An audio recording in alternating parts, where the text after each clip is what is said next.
white-collar crime, including corruption. It's important to mention right from the outset that the movement of people and goods throughout the world is not a matter of port agencies and businesses alone.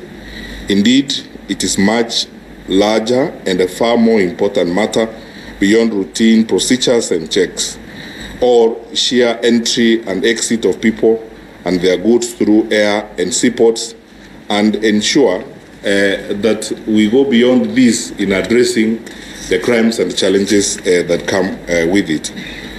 I make haste to add that the growing use of our ports, the security of our ports, the enforcement of high safety and quality standards by port officials, the efficiency, cost effectiveness, and the evident success of our procedures in supporting business should be our priority. In addition, other than that, we also need to look at ensuring that we are able to effectively check any crime that is committed through the use of our ports and services related thereto. As you are all aware, Kenya is a gateway for trade in the East and Central African region, with its ports of entry handling massive amounts of imports and exports. Indeed, a significant percentage of export and import commodities originate and or are destined to countries within the region when they come through our ports. Our container traffic, in the port of Mombasa alone, for example, has increased by about 10% last year, and transport of cargo to other countries was up by about 136.8% in the same year. The port handled about 34 million tons of throughput cargo, which is a sharp increase from 28.5 million tons in 2018. Currently, the port is ranked number 5, on the continent. And as we going by the reforms and the investments the government is making, we are sure that once we operationalize the Lamu port also, we'll be having massive cargo moving through our ports. For those of us in the security sector, we are happy to celebrate this, but we also look at the challenges that come with that, and that's why I am happy that we're having this discussion this morning. Unfortunately, however, when you have all these businesses and the cargo moving through our ports and our area, it comes with some of the problems that we have highlighted.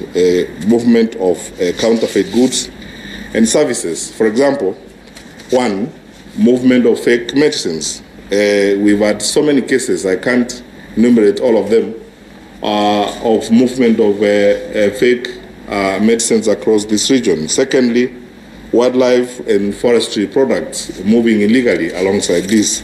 Thirdly, human trafficking, which has been a challenge in some cases because, truth be told, an ambassador came to see me about a week ago from one of our partner countries, specifically to raise this issue with me, to tell me that we now need to pay attention as a country to the level of possible activities of human trafficking that will be going on through our borders.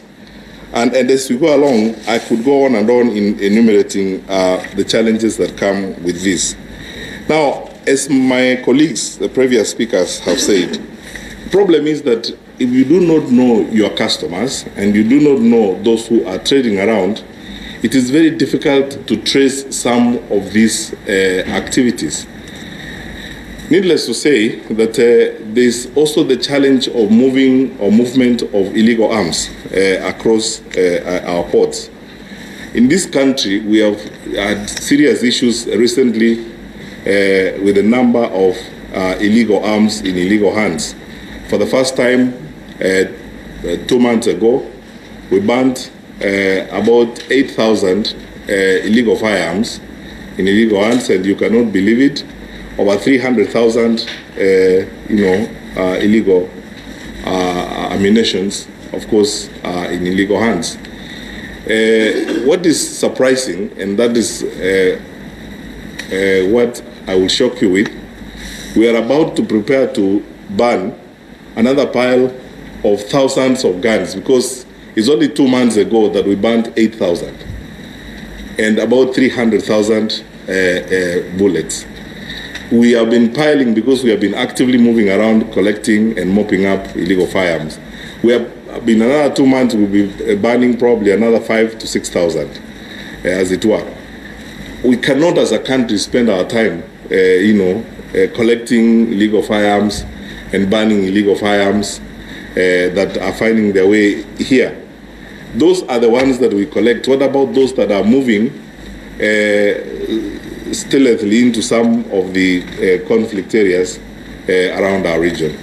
It tells you that we have very serious problems that we need to deal with when it comes to checking the movement of goods and services through our ports, as it were. So, a know your customer framework cannot be probably much more important and urgent than it is now for all of us, really, whatever you do, whether you are working with the Anti-Counterfeit Agency, whether you're working with our friends at the Financial Reporting Center, where the Governor of Central Bank and myself have been focusing on certain issues related to movement of illegal cash, or whether it's got to do with our colleagues who are engaged in prosecution services. So it's necessary that we do what we are doing now. What has been missing DPP is this framework that we now have, a multi-agency environment where we can sit and have a platform where we compare notes on the customers and the individuals that we are dealing with. That's why, as I said earlier, this is a very important meeting we are having today.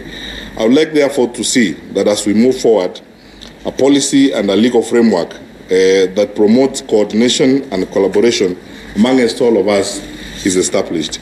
I know that some of this is going to require statutory action.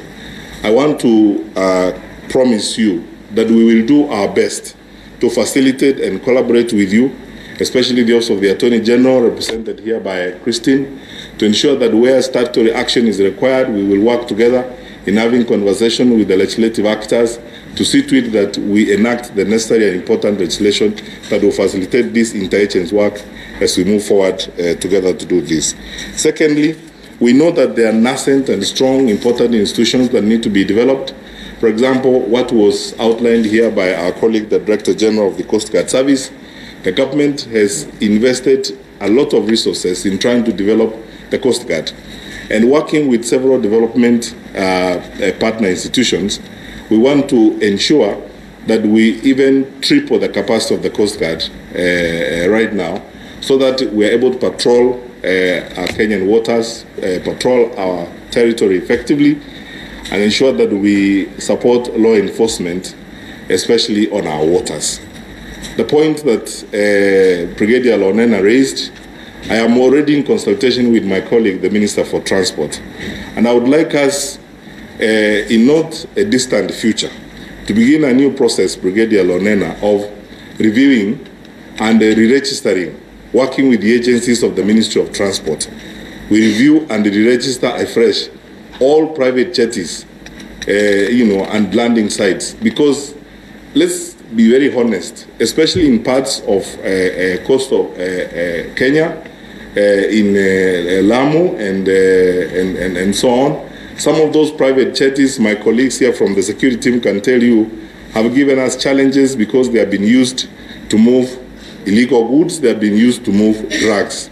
So those over 627 private jetties and landing sites, it's important that they be reviewed afresh, all of them, be registered by the Kenya Maritime Authority, and we have them inspected so that we understand who is actually operating a jetty and how they can confirm to us that they are doing the right thing with whatever jetties they have and private landing sites that they do as we go forward.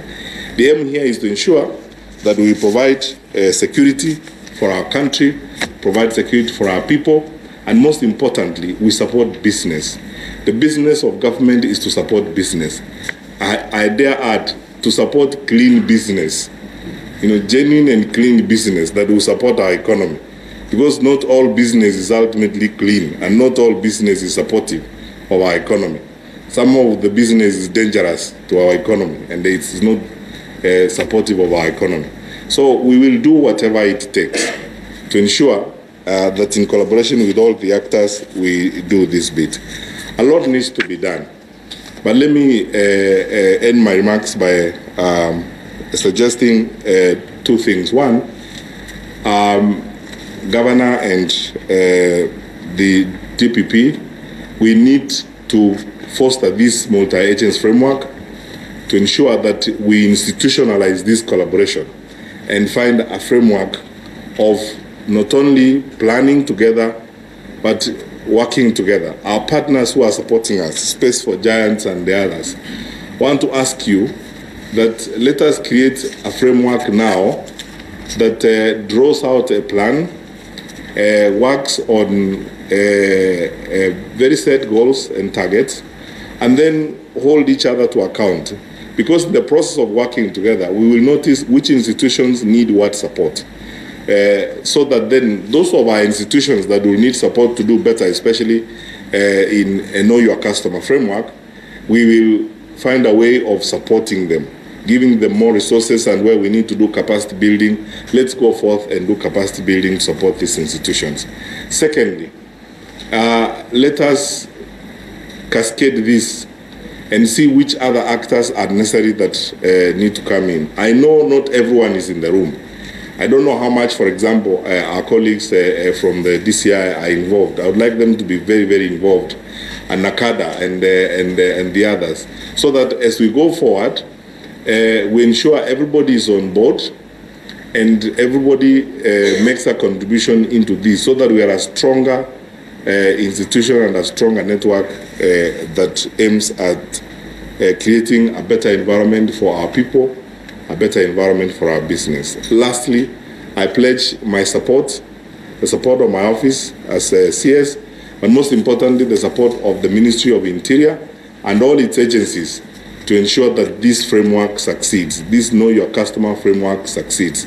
We will use our responsibility and leverage our national coordination framework to bring on board our colleague ministries that are necessary for this action, to participate effectively and to contribute effectively towards ensuring that we create a secure environment for our country. This is a fantastic opportunity that we have. It's one that we would like to succeed, and it's one that we will, of course, give all our support. With those remarks, it's now my distinct honor and pleasure to declare this Inception Conference on the Know Your Customer framework for import and export sector to be now officially open. Thank you.